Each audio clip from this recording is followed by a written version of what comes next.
जब मैं 13 वर्ष का शरीर था तो शाम के माताजी से केवल बताया, पिताजी से तो हिम्मत नहीं थी क्योंकि बहुत कठोर स्वभाव के थे, तो उनसे डर लगता था बात करने में। तो माताजी से कहा कि माताजी हम कल बाबा जी बन जाएंगे।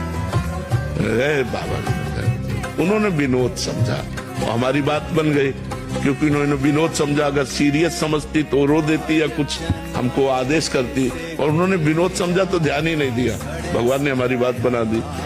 सब सो रहे थे, उठे, पिताजी को मानसिक प्रणाम किया, सैया पर थे, माताजी को प्रणाम किया, भाई बहनों को हाथ जोड़ा, और एक छोटी सी गीता और एक चटाई और वो एक लोटा उतना लेकर बस वो घर से भागे।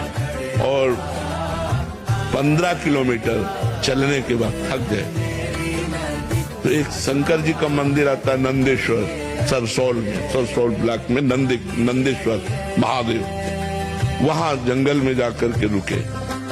अब जब 12 बजे भूख लगी, क्योंकि सुबह से कुछ न कुछ घर में मिल जाता था, अब सुबह तो मिला नहीं, चलते चले आए।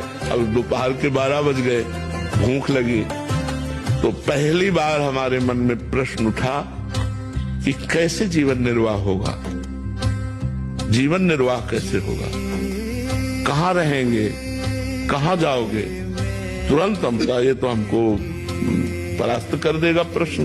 तुरंत उनका भगवान जैसे रखेंगे, हम भूखों मर जाएंगे लेकिन घर नहीं जाएंगे, हर कष्ट सहेंगे। इतने में एक आदमी आ गया, उसने कहा बच्चा यहाँ एक सूर स्वामी रहते थे, जानते हो क्या?